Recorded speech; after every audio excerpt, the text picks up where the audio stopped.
Take our lead, let's help you make your mark. Our goal is your satisfaction. Let us show you the way.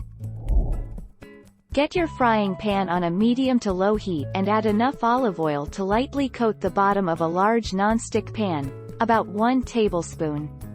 Crack the eggs into the pan. As the oil gets hotter, you'll see it start to change the color of the eggs.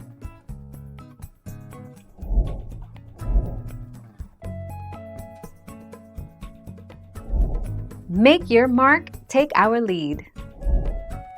About 2 minutes. Crack each egg into a ramekin or small bowl. Brush a non-stick skillet with olive oil and heat over low heat. Pour in the eggs. Cover with a clear glass lid, and continue to cook over low heat for about 2 minutes, or until the whites are set. Season with salt and pepper and serve hot. Thank you for watching. Please subscribe and hit the bell notification.